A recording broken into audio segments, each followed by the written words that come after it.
Berikut saya akan memberikan penjelasan cara penggunaan aplikasi, khususnya di bagian perencanaan dari rencana keuangan salon kecantikan.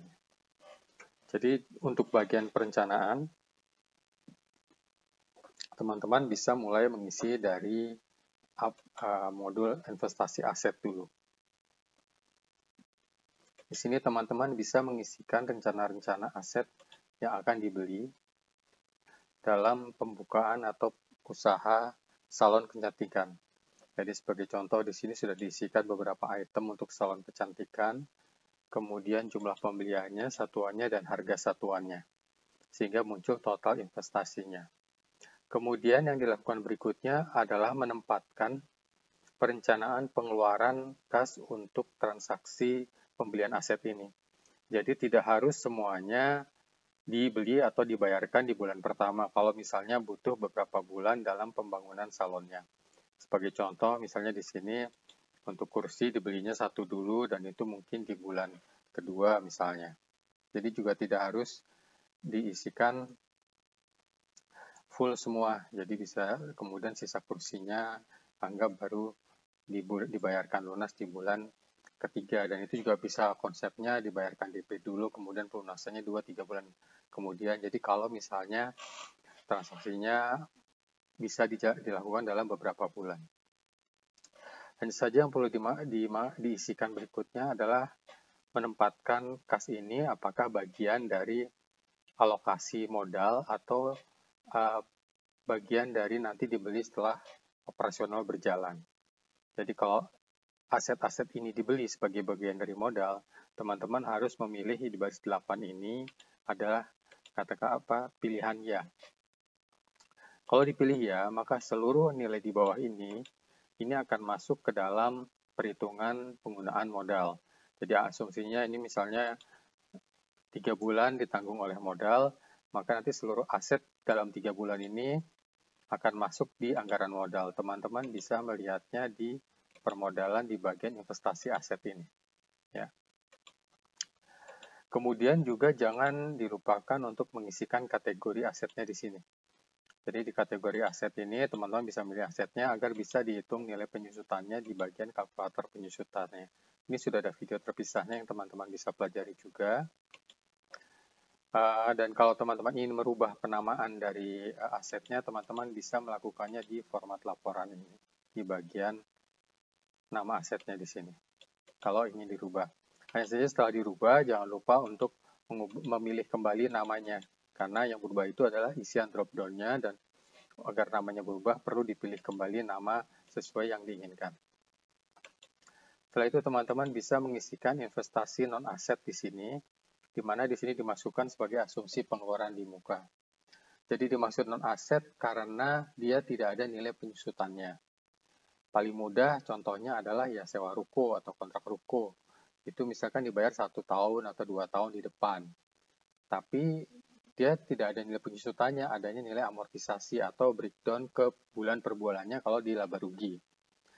Jadi sebagai contoh ini saya mengambil saja yang kontrak ruko ini. Pembayaran di bulan ke-1 itu adalah untuk periode penggunaan 1 tahun. Jadi kalau kita melihat di lapor laba rugi, di bagian beban sewa tempat akan terlihat ini sudah di breakdown selama 12 bulan.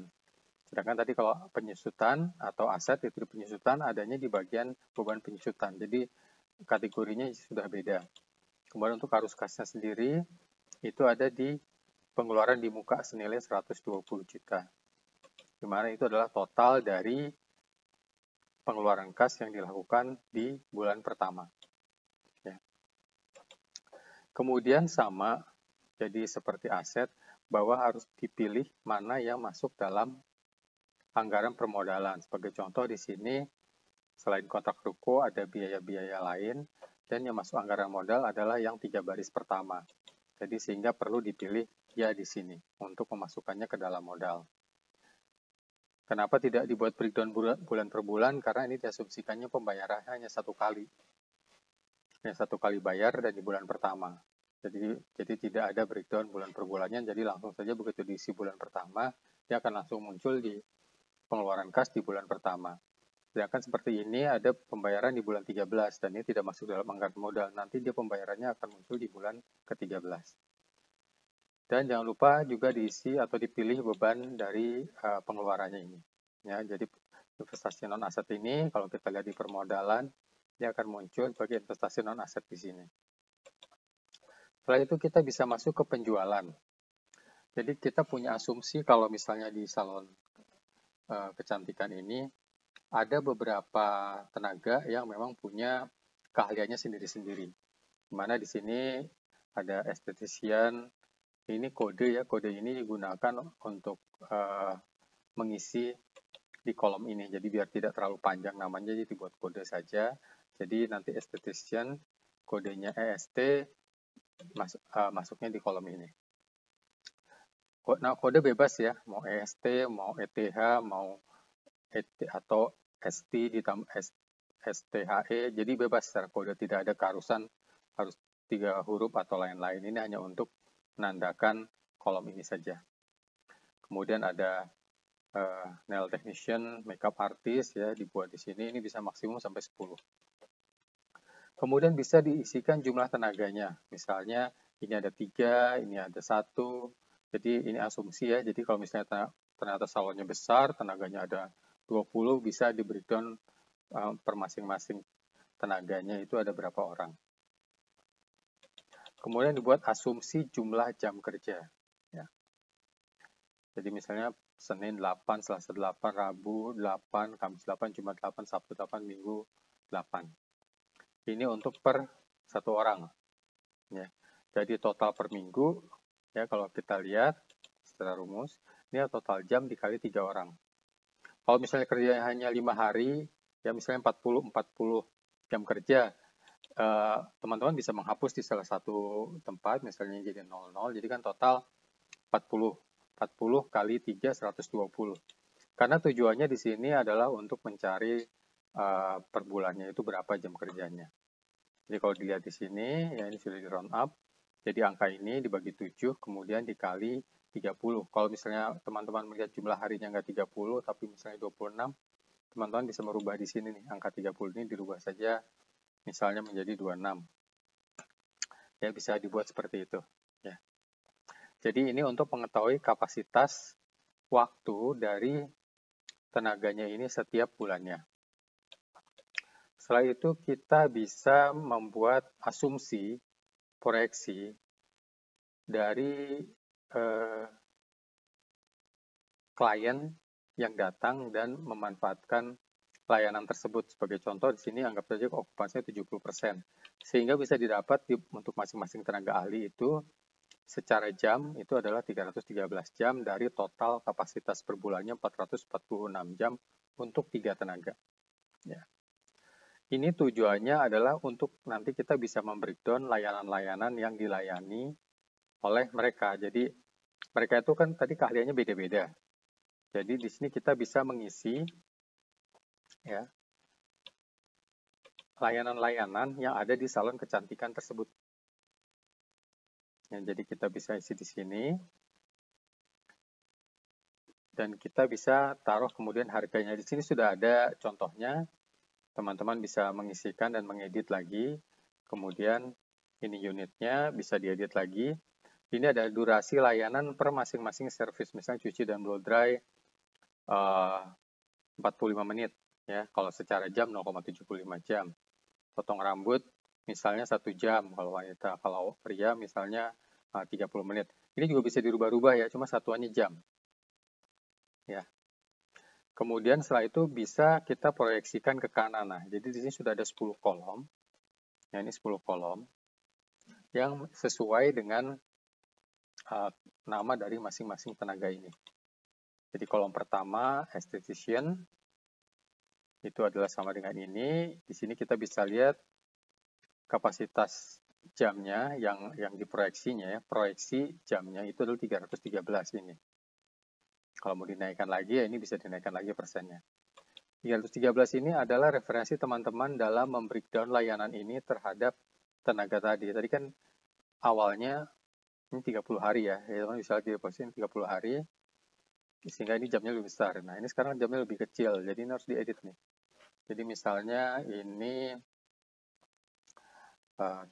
Jadi semua harus dibuat mendekati proyeksi ini. Tidak harus 100% tepat, tapi minimal mendekati.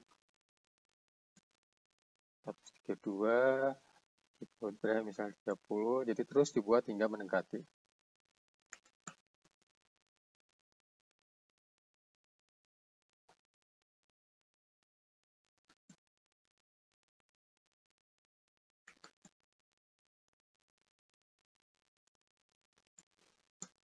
Ya, jadi ini sebagai contoh ini cukup mendekati ya. Oke, karena nanti angka ini akan dijadikan sebagai referensi pada saat pengisian pendapatannya. Jadi bagian atas itu adalah kita merencanakan kapasitas, menghitung kapasitas dan merencanakan okupansinya. Bagian bawah adalah kita merencanakan target pendapatannya. Kenapa perlu dibuat seperti itu? Karena dengan begini teman-teman bisa melihat. Jadi nggak mungkin juga teman-teman membuat usaha potong rambut wanita. Wah, saya pengen targetnya ini 200 per bulan. Nah, tenaganya ada nggak? Tenaganya sanggup nggak? Gitu kan? Realistis nggak dengan tenaga yang ada? Nah, jadi bisa bolak-balik. Jadi pada saat teman-teman membuat perencanaan di sini, teman-teman tadi kan misalnya 500. 500 itu berarti okupansinya harus lebih tinggi atau tenaganya lebih banyak. Nah, jadi di sana teman-teman bisa membuat perencanaannya.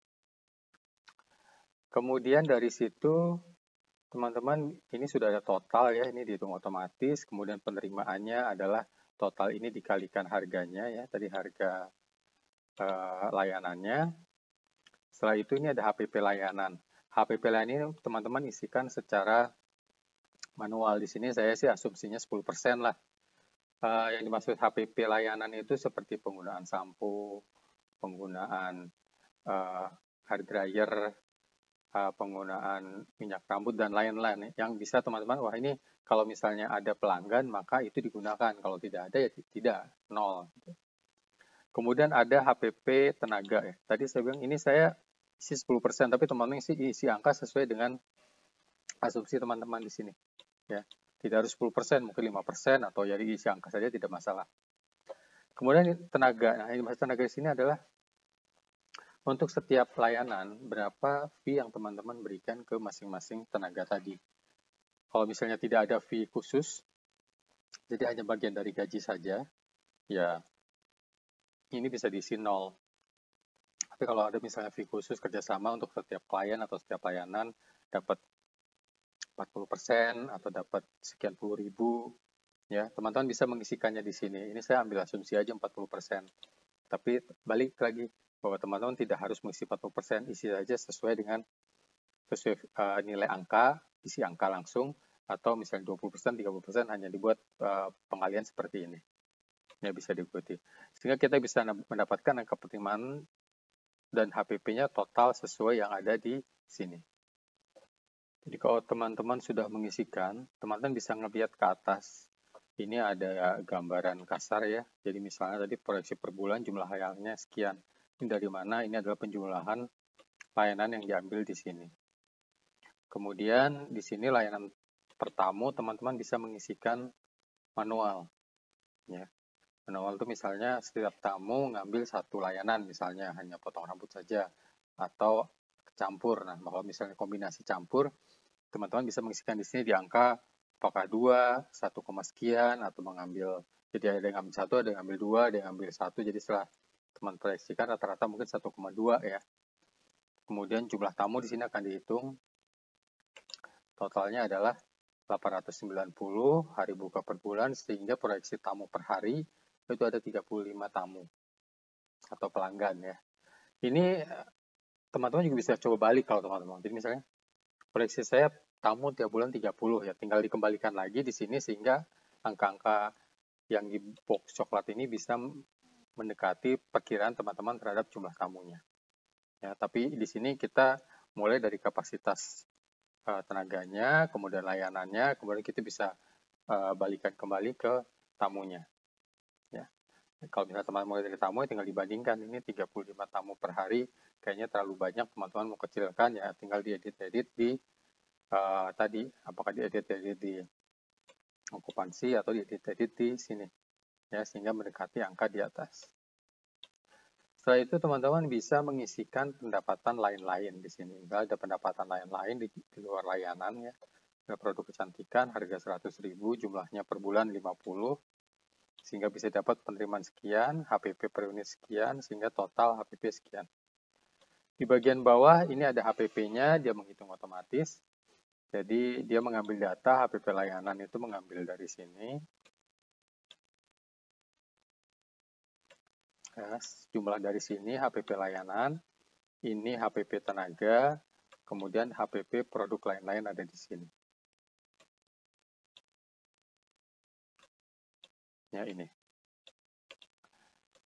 Kemudian kalau teman-teman ingin menambahkan HPP lain-lain, seperti misalnya ada listrik ya, tinggal ditambahkan di sini misalnya listrik totalnya sebulan, kalau misalnya ada pelanggan berarti ada tambahan ya, di luar operasional ya. Kalau ada pelanggan misalnya tambahan 1 juta. Ya, bisa dibuat seperti itu, tapi kalau mau lebih detail lagi ya listriknya dimasukkan ke HPP layanan tadi ke atas. Ya, ini HPP lain atau misalnya ada komisi tambahan atau lain-lain ya. Itu bisa teman-teman ini ditaruh di sini atau ditaruh di atas. Hanya bedanya kalau ditaruh di sini, walaupun HPP, tapi dia tidak akan berubah sesuai jumlah pelanggannya. Yang berubah sesuai jumlah pelanggan atau tamunya adalah yang di atas ini. Ya. Tapi dia akan masuk ke komponen HPP pada saat kita mengisi pendapatan dan pengeluaran. Bagian sebelah kanan adalah rekap per bulan untuk tahun pertama, di mana setelah ini kita bisa masuk ke bagian pendapatan atau HPP. Jadi di sini, itu kita mencoba dalam 1 tahun pertama itu membuat asumsi penjualan atau pendapatan bulanan itu sesuai dengan asumsi yang mendekati realitanya. Jadi kan gini, kalau kita balik tadi ke asumsi penjualan, ini target bulanan ya, kita anggap target bulanan sekian. Tapi kan dalam pelaksanaannya nggak mungkin setiap bulan jumlahnya segitu gitu kan. Sehingga kita perlu membuat breakdown-nya di sini. Nah, di sini itu kita sudah membuat. Jadi kami itu sudah membuat, kita membagi nih, kita punya target selama 1 tahun sekian. Nah, sekarang 1 tahun itu breakdown-nya gimana? Ini salon baru buka ya. Sehingga asumsinya, jadi kita bisa mengisi asumsi bulan per bulan selama 1 tahun, bahwa bulan pertama hanya 2,5% dari target. Jadi kalau target yang tadi, ini saya kembali lagi, target yang ini asumsinya adalah kalau 100% itu 8%, kan 100 bagi 12, itu 8%. Jadi kalau 8% itu jumlahnya adalah sekitar 985 jam, atau tadi sekitar 890 tamu, atau kalau kita lihat pendapatannya per bulan 245, itu kalau 8% sebulan. Nah, sekarang ini kita bagi, misalnya bulan pertama 2,5, kedua 5, ini tinggal kita isi saja. Hanya pastikan di sini jumlahnya 100%. Ya. Jadi misalnya kalau misalnya kita rubah kayaknya 2,5 terlalu sedikit, kita ini 4.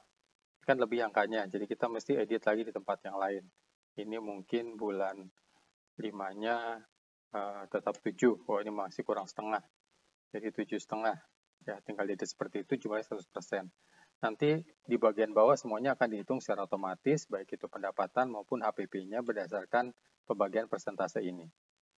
Setelah itu untuk di tahun kedua dan berikutnya, ini kita tidak perlu membagi, tapi kita bisa mengisi pertumbuhannya per bulan.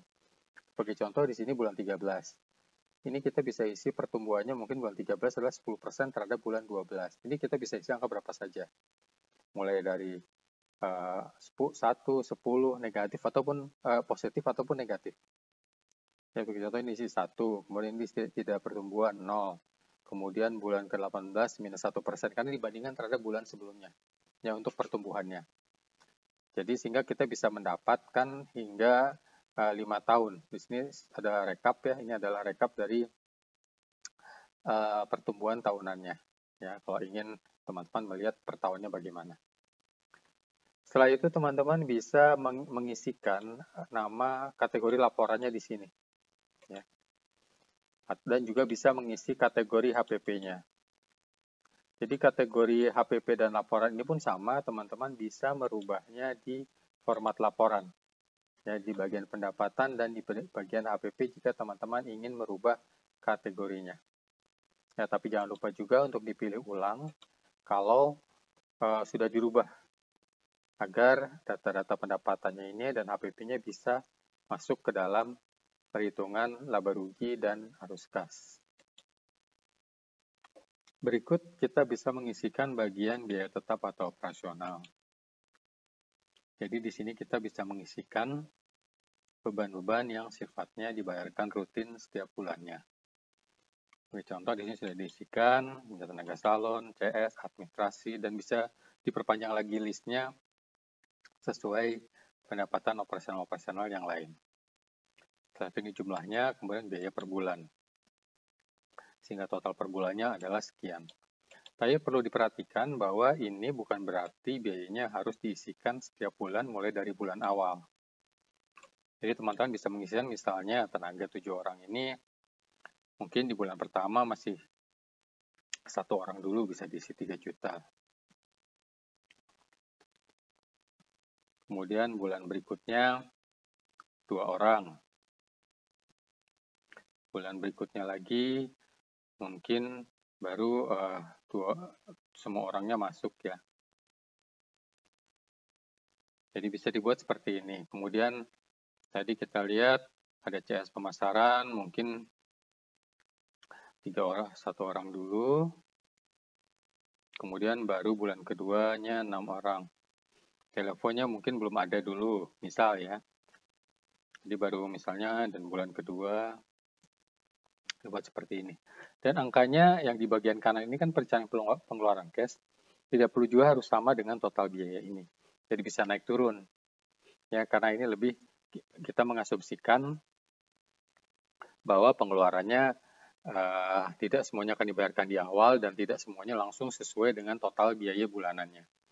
Jadi dengan diisi seperti ini akan lebih membuat perencanaan biaya operasional itu bisa lebih realistis. Kemudian kita juga sama bisa menentukan, jadi seperti aset tadi, berapa bulan kira-kira kita akan cover biaya operasional. Itu kita bisa mengisikan di bagian ini dan memilih ya untuk bulan-bulan yang ditanggung dalam anggaran modal. Jadi asumsinya ini 3 bulan. Kalau kita lihat ke bagian permodalan, maka kita akan melihat biaya tetapnya sudah masuk di sini. Ya. Kemudian jangan lupa juga diisikan beban operasionalnya yang kategorinya agar bisa masuk ke pengeluaran. Jadi pada dasarnya kita sudah mengisikan asumsi, semua asumsi, sehingga kemudian kita bisa akan mendapatkan total modal yang dibutuhkan. Ya, kita butuh modal adalah sekitar 350 juta. Di permodalan ini teman-teman juga dalam pengisiannya bisa ada modal dulu, kemudian di breakdown ke masing-masing asumsi, atau pengen tahu dulu modalnya berapa sehingga nanti bisa dicarikan modalnya.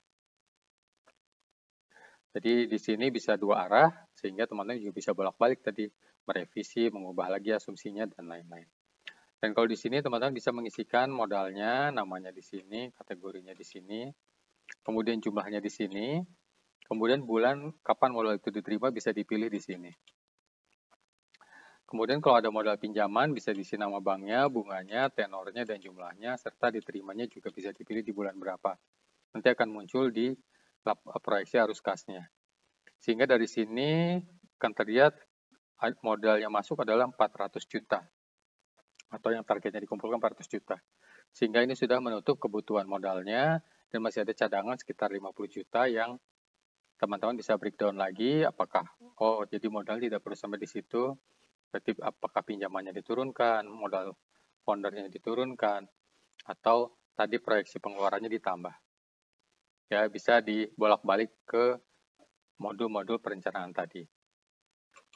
Setelah itu ada analisa kelayakan usaha. Jadi pada intinya modul ini akan menghitung seluruh asumsi teman-teman ke menggunakan parameter usaha yang umum. Sehingga bisa diketahui apakah asumsi tadi itu memberikan hasil yang positif sesuai dengan kriteria analisa kelayakan usahanya. Untuk kriteria di sini teman-teman bisa rubah angkanya. Seperti contoh mungkin yang paling gampang dilihat adalah seperti payback period. Teman-teman, kalau misalnya teman punya target kurang dari 3 tahun balik modal, bisa di sini 36 dan langsung terlihat Asus New tadi memberikan angka balik modal hanya 3 bulan. Apakah ini realistis? Ya teman-teman yang bisa menilai, karena teman-teman juga akan yang mengeksekusinya. Jadi bisa dirubah lagi, sesuaikan, sehingga nanti realistisnya balik modal berapa lama sih. Jadi bisa dibuat ke arah sana. Ya, dan ini impact-nya juga hanya bisa akan terlihat di warna di sini. Kalau warna hijau di sini artinya seluruh parameter usaha memberikan lampu hijau untuk usaha ini dijalankan oleh teman-teman. Ya. Oke, saya kira itu untuk penjelasan perencanaannya.